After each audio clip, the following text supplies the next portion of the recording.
ಮಜ್ಜಿಗೆ ಮೆಣಸಿನ್ಕಾಯಿ ಸಿಂಪಲ್ಲಾಗಿ ಯಾವ ಥರ ಮಾಡೋದು ಅನ್ನೋದು ತಿಳಿಸ್ಕೊಡ್ತೀನಿ. ಭಾಳ ದಪ್ಪನೂ ಇರಬಾರ್ದು, ತೆಳ್ಳಗೂ ಇರಬಾರ್ದು.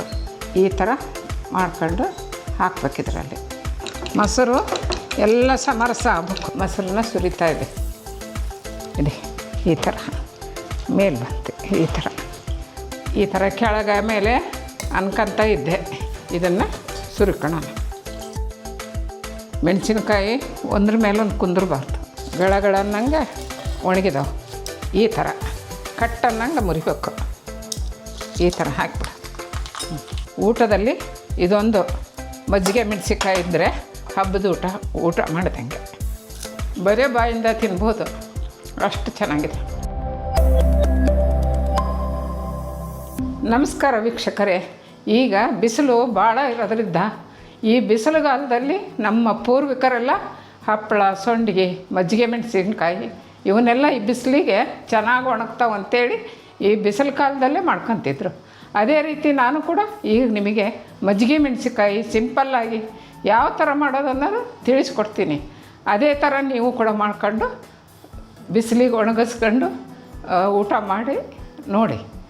ನಾವು ಮಜ್ಜಿಗೆ ಮೆಣಸಿನ್ಕಾಯಿ ಮಾಡೋಕ್ಕೆ ಈ ಥರ ಆಯ್ಕೆ ಮಾಡ್ಕೋಬೇಕು. ಭಾಳ ದಪ್ಪನೂ ಇರಬಾರ್ದು, ತೆಳ್ಳಗೂ ಇರಬಾರ್ದು. ಈ ಥರ ಮೀಡಿಯಮ್ ದಪ್ಪವಾಗಿರ್ಬೇಕು. ಇಂಥವು ತಗೊಂಡು ಸೀಳಿ ಇವಕ್ಕೊಂದು ಸ್ವಲ್ಪ ಉಪ್ಪು ತುಂಬಿ ಮಜ್ಜಿಗೆಯಲ್ಲಿ ಹಾಕಿದ್ರೆ ಆಯಿತು. ಮುಂದಿನ ಹೆಜ್ಜೆ ಬಹಳ ಮುಖ್ಯ. ಈಗ ಇದನ್ನು ಯಾವ ಥರ ಕಟ್ ಮಾಡ್ಕೊಳೋದು ಮತ್ತು ಅದು ತುಂಬಕ್ಕೆ ಯಾವ ಥರ ಕಟ್ ಮಾಡ್ಬೇಕು ಅನ್ನೋದು ತೋರಿಸ್ಕೊಡ್ತೀನಿ ನಿಮಗೆ. ಈ ಥರ ಕಟ್ ಮಾಡ್ಕೊಳ್ತಾ ಇದ್ದಾನೆ. ಈ ಥರ ಓಪನ್ ಮಾಡ್ಕೋಬೇಕು. ಇದು ಒಂದೇ ಸೈಡ್ ಹಿಂಗೆ ಓಪನ್ ಆಗಬೇಕು. ಈ ಥರ ಎಲ್ಲ ಮೆಣಸಿನ್ಕಾಯಿನ ಇದೇ ಥರ ನಾನು ಓಪನ್ ಮಾಡ್ಕೊತೀನಿ.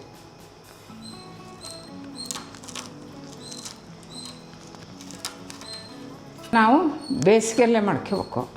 ಬಿಸಿಲು ಭಾಳ ಬೇಕಿದಕ್ಕೆ ಒಣಗೋದಕ್ಕೆ. ಅದಕ್ಕೆ ಬಿಸಿಲಲ್ಲಿ ಹಾಕೋಕ್ಕೆ ಇವನ್ನೆಲ್ಲ ಸೀಳ್ಕೊಂಡು ಉಪ್ಪು ತುಂಬಿ ಮಜ್ಜಿಗೆಯಲ್ಲಿ ಹಾಕಬೇಕು. ಈಗ ಇವನ್ನೆಲ್ಲ ಇದೇ ಥರ ಸೀಳ್ಕೊಂಡು ನಾನು ಇವಕ್ಕೆ ಉಪ್ಪು ತುಂಬುತ್ತೇನೆ. 1 kg ಮೆಣಸಿನ್ಕಾಯಿಗೆ ಒಂದು 50 ಗ್ರಾಮ್ನಷ್ಟು ಉಪ್ಪು ತಗೊಂಡಿದ್ದೀನಿ ನಾನು. 50 ಗ್ರಾಮು. ಇದನ್ನು ಈ ಥರ ಮಾಡ್ಕೊಂಡು ಹಾಕ್ಬೇಕಿದ್ರಲ್ಲಿ ಉಪ್ಪು. ಈ ಥರ ಹಾಕಿ ತಟ್ಟೆಯಲ್ಲಿಡ್ತೀನಿ. ಈ ಥರ ಓಪನ್ ಮಾಡ್ಕೊಂಡು ಈ ಥರ ಉಪ್ಪು ಹಿಡ್ಕೋಬೇಕು. ಉಪ್ಪು ಹಿಡ್ಕೊಂಡು ಈ ಥರ ಹಿಂಗೆ ಹಾಕಬೇಕು. ಈ ಥರ ಹಾಕಿ ಎಲ್ಲವೂ ಇದೇ ಥರ ತುಂಬ್ಕೊತ ಹೋಗ್ಬೇಕು. ಮೆಣಸಿನ್ಕಾಯಿ ತುಂಬಿನ ಕಡೆಯಿಂದ ತುದಿ ತನಕನೂ ಬರಬೇಕಿತ್ತು ಉಪ್ಪು. ಈ ಥರ ತುದಿವರೆಗೆ ತುಂಬಿದರೆ ಚೆನ್ನಾಗಿ ಉಪ್ಪು ಹಿಡಿತಾವೆ. ಈ ಉಪ್ಪಿನಿಂದ ಉಪ್ಪು ಮತ್ತು ಮಜ್ಜಿಗೆ ಇದ್ದ ಇದೆಲ್ಲ ಖಾರ ಕಡಿಮೆ ಆಗುತ್ತೆ. ಮೆಣಸಿನ್ಕಾಯಿ ಕರೆದ್ರೆ ಚೆನ್ನಾಗಿ ಉಪ್ಪು ಹುಳಿ ಎಲ್ಲ ಮಿಕ್ಸ್ ಆಗುತ್ತೆ. ಅದಕ್ಕೆ ಕೆಲವರು ಇದಕ್ಕೆ ಜೀರಿಗೆ ಹಾಕ್ತಾರೆ, ಆದರೆ ನಾನು ಜೀರಿಗೆ ಹಾಕಿಲ್ಲ. ಸಿಂಪಲ್ಲಾಗಿ ಬರೀ ಉಪ್ಪು ಮಜ್ಜಿಗೆಯಲ್ಲಿ ಹಾಕಿದರೆ ಇದು ಸ್ವಲ್ಪ ದಿವಸ ತಡೆಯುತ್ತಿದ್ದು. ಹಾಗಾಗಿ ಬರೀ ಉಪ್ಪು ಮಜ್ಜಿಗೆ ಮೆಣಸಿನ್ಕಾಯಿ ಇಷ್ಟರಲ್ಲೇ ಮಾಡ್ತಾಯಿದ್ದೀನಿ. ಈಗೆಲ್ಲ ಮೆಣಸಿನ್ಕಾಯಿಗೆ ಉಪ್ಪು ತುಂಬಿದ್ದು ಆಗಿದೆ. ಈಗ ನಾನು ಮಜ್ಜಿಗೆ ಮಾಡ್ಕೊತೀನಿ. ಮಜ್ಜಿಗೆ ಮಾಡ್ಕೊಂಡು ಮಜ್ಜಿಗೆಯಲ್ಲಿ ಇವನ್ನ ಹಾಕ್ತೀನಿ. ಇವಾಗ ನಾನು ಮಜ್ಜಿಗೆ ಮಾಡ್ಕೊಳ್ತೀನಿ. ನಾನು 1 kg ಮೆಣಸಿನ್ಕಾಯಿಗೆ ಒಂದು ಅರ್ಧ ಲೀಟ್ರ್ ಮೊಸರು ತಗೊಂಡಿದ್ದೀನಿ. ನಾನು ನೀರು ಹಾಕಲ್ಲ. ನೀರು ಹಾಕಿದಂಗೆ ಹಾಗೆ ಕಟ್ಕೊತಾ ಇದ್ದಾನೆ. ಆಮೇಲೆ ಇದಕ್ಕೆ ನೀರು ಮಿಕ್ಸ್ ಮಾಡ್ತೀನಿ. ಮೊಸರು ಎಲ್ಲ ಸಮರಸ ಆಗಬೇಕು. ಗಟ್ಟಿ ಇದು ಉಳಿಬಾರ್ದು. ಸಮರಸವಾಗಿ ಎಲ್ಲ ಮಿಕ್ಸ್ ಆಗಬೇಕು. ಅದು ಒಂದೇ ಅಳತೆ ಈ ಥರ ಒಂದೇ ಇದು ಬರಬೇಕು. ಇವಾಗ ನಾನು ಇದಕ್ಕೆ ನೀರು ಮಿಕ್ಸ್ ಮಾಡ್ತೀನಿ. ಈಗ ಅರ್ಧ ಲೀಟ್ರ್ ಮೊಸರಿಗೆ 1/4 ಲೀಟ್ರ್ ನೀರು ಹಾಕ್ಕೊಂಡಿದ್ದೀನಿ. ನೋಡ್ತೀನಿ ಇದು ಮೆಣಸಿನ್ಕಾಯಿ ಎಲ್ಲಿ ತುಂಬುತ್ತೀನಿ. ತುಂಬಿ ಅದು ಎಲ್ಲಿವರೆಗೆ ಬರ್ತದೆ ನೋಡ್ಕೊಂಡು ಮತ್ತೆ ಬೇಕಾದ್ರೆ ಸ್ವಲ್ಪ ನೀರು ಮಿಕ್ಸ್ ಮಾಡ್ಕೊತೀನಿ. ಇವಾಗ ಮೊದಲಿಗೆ ನಾನು ಏನು ತುಂಬಿಟ್ಕೊಂಡಿದ್ದೀನಲ್ಲ ಇದನ್ನು ಈ ಪಾತ್ರೆಯಲ್ಲಿ ಹಾಕ್ಕೊಳ್ತೀನಿ.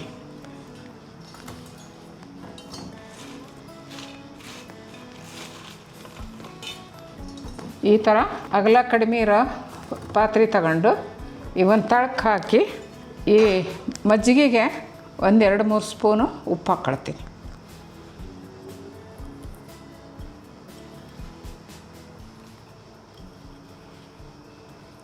ಇಷ್ಟು ಹಾಕ್ಕೊಂಡು ಇದನ್ನು ಕೈ ಆಡ್ಕೊತೇನೆ.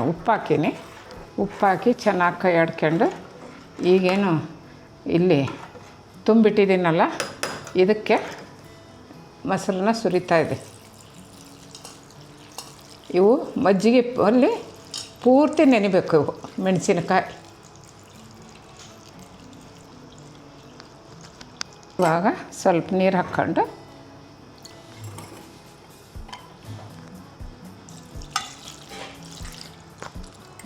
ಇದೆ ಈ ಥರ ಮೇಲೆ ಬಂತು.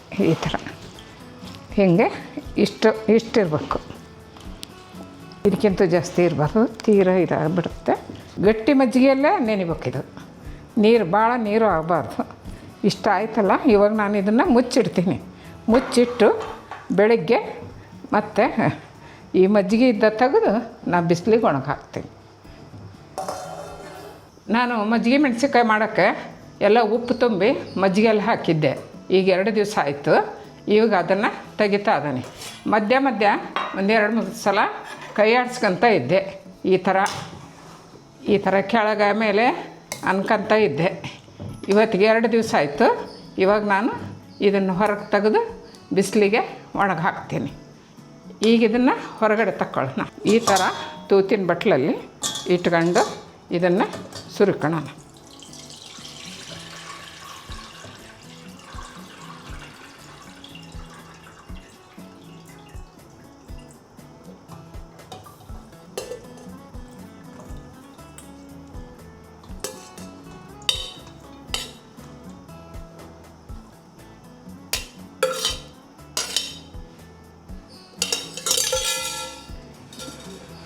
ಈಗ ಇವು ಮಜ್ಜಿಗೆಯಲ್ಲಿ ನೆಂದು ಈ ಥರ ಆಗಿದ್ದಾವೆ.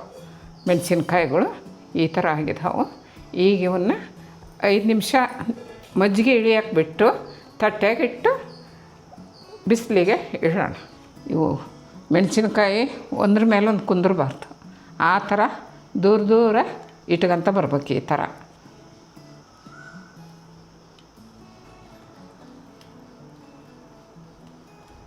ನಾನು ಇವನ್ನ ಮಜ್ಜಿಗೆ ಹೊರಗೆ ತೆಗೆದು ಈ ಥರ ಹೊಂದಿಸಿದ್ದೀನಿ. ಈಗ ಬಿಸಿಲಿಗೆ ಇಡ್ತೀವಿ. ಬಿಸಿಲಿಗೆ ಇಟ್ಟಾದಿಂದೆ ಗರಿ ಅನ್ನಂಗೆ ಒಣಗಬೇಕು ಇವು.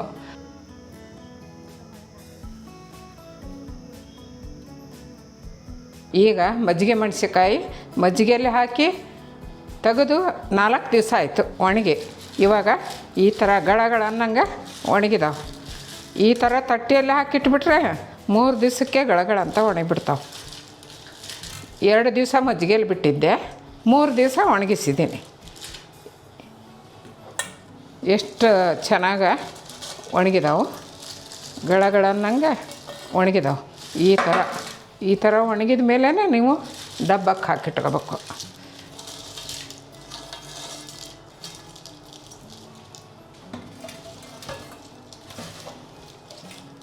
ಈಗ ಮೆಣಸಿನ್ಕಾಯಿ ಈ ಥರ ಕಟ್ಟನ್ನಂಗೆ ಮುರಿಬೇಕು. ಈ ಶಬ್ದ ಬರ್ತಾಯಿದೆ, ಗೊತ್ತಾಗ್ತಿರ್ಬೋದು ನಿಮಗೆ. ಇದೆ ಈ ಥರ ಗಳ ಅನ್ನಂಗೆ ಇದನ್ನು ಮಾಡ್ಕೋಬೇಕು. ನಾನಿವಾಗ ಈ ಮಜ್ಜಿಗೆ ಮೆಣಸಿನ್ಕಾಯಿನ ಯಾವ ಥರ ಕರಿಯೋದಂತ ತೋರಿಸ್ಕೊಡ್ತೀನಿ. ಈ ಥರ ಬಾಣಲೆ ಇಟ್ಕೊಂಡು ನಾವು ಇದಕ್ಕೆ ಎಣ್ಣೆ ಹಾಕ್ಕೋಬೇಕು.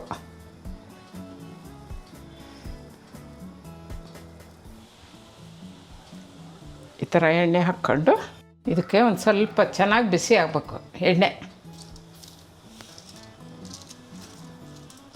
ಈ ಥರ ಒಂದೇ ಸೈಡ್ ಮಾಡ್ಕೊಂಡು ನೀಟಾಗಿ ಹೊಂದಿಸ್ಕೊಂಡು ಹಾಕಿಬಿಡ್ಬೇಕು. ಇದರಲ್ಲಿ ಈ ಥರ ಹಾಕಿಬಿಡೋದು.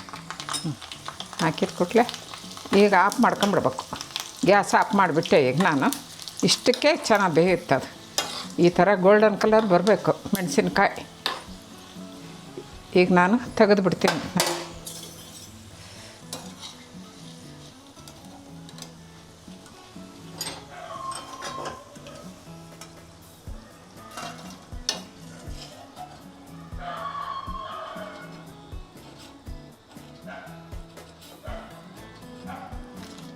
ಈಗ ನಾನು ಇದು ಆಪ್ನಲ್ಲೇ ಇದೆ, ಆದರೂ ಇನ್ನು ಸ್ವಲ್ಪ ಮೆಣಸಿನ್ಕಾಯಿ ಹಾಕ್ತೀನಿ ನಾನು ಈ ಥರ.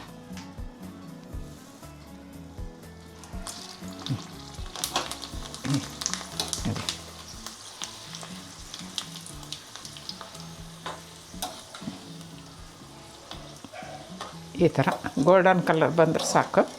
ಇದು ಊಟದಲ್ಲಿ ಇದೊಂದು ಮಜ್ಜಿಗೆ ಮೆಣಸಿನ್ಕಾಯಿ ಇದ್ದರೆ ಹಬ್ಬದ ಊಟ ಮಾಡಿದಂಗೆ ಅಷ್ಟು ಚೆನ್ನಾಗಿರುತ್ತೆ. ಇದು ಅನ್ನ ಮಜ್ಜಿಗೆ ಜೊತೆ, ಮೊಸರನ್ನದ ಜೊತೆ, ಹಾಲು ಅನ್ನದ ಜೊತೆ ಇದೊಂದು ಮೆಣಸಿನ್ಕಾಯಿ ಇದ್ದುಬಿಟ್ರೆ ಚೆನ್ನಾಗಿ ಊಟ ಮಾಡ್ಬೋದು.